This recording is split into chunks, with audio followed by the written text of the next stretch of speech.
Hi, grade 9 students. Welcome to Math Like TV.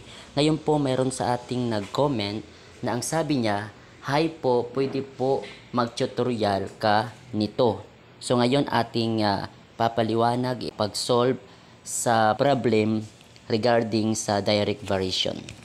Ngayon po kung bago ka pa lamang sa akin channel at gusto mo ang ganitong mga tutorial na video, pakipindot naman ang subscribe, maging ang bell notification upang ikaw ay laging naka-update sa mga bagong video ni upload sa akin channel na ito.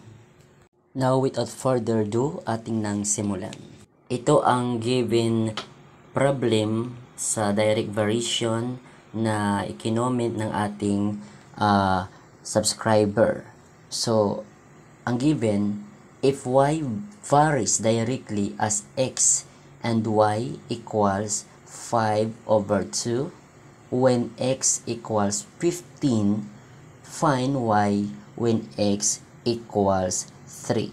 Okay, ang unang step, ating munang i-translate, okay, sa general equation ng direct variation. So, una, translate muna natin, y equals kx. Okay? Next, kukunin natin muna ang value ng k or yung constant. Okay? So, find the value of k or constant. So, ang given natin ay y equals 5 half or 5/2. Then, yung x equals 15. So, ang gagawin natin, substitute lang natin ang value of y dito sa variable y. Okay, that is 5/2. Then yung equals, kopyahin ng k, itong constant. Then yung x, dahil ang given ay x equals 15, so substitute natin. So, magiging 15 dito. So, ang x papalitan natin ng 15. So, k times 15. Then after that, divide natin both side by 15. Okay? Para ma-cancel out natin at ang matitira dito ay yung k. Then ating i-divide 5/2 divided by 15. Okay?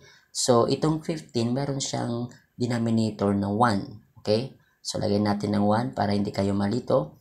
Then pag nagdi-divide tayo ng fraction, itong pangalawang fraction ating lang reciprocal. Okay? Then after reciprocal, multiply natin ang numerator, then ang denominator. Okay, ganito po.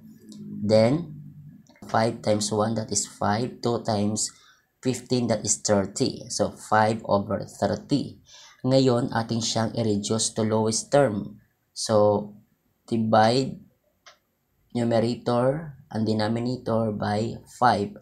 So that is 5 divided by 5, that is 1. 30 divided by 5, that is 6. So, the answer is 1/6. Ito ang ating value of k or constant. Okay. Now, balik naman tayo sa general equation. Dahil ang tanong dito, find y when x equals 3. So, balik tayo sa ating original equation. So, y equals kx. Then, kopyahin ang y. Then, ang constant natin na value ay 1/6. Then, ang sabi, when x equals 3. So, substitute natin sa variable x. So, that is times 3. Next, kopyahin ang y. Dahil nahanap natin yung value of y. So, that is y equals 1/6 times 3. So, multiply lang natin yung 3 sa numerator. Dahil ang 3 understood na may denominator sa baba. Okay? Na 1. So, 1 times 3, that is 3. 6 times 1, that is 6. Then, y equals 3/6. Ngayon, divide natin both numerator and denominator by 3. So, 3 divided by 3, that is 1. 6 divided by 3, that is 2. So, the value of y is 1/2 or 1/2. So, ito po ang kanyang solution, ito po ang answer. So, the value of constant is 1/6. The value of y is 1/2. So, ganun lang po ka Math Like TV, kadali ang pag-solve sa problem ng direct variations. Okay? Kaya ngayon, kung meron kang natutunan, pakipindot naman ang like.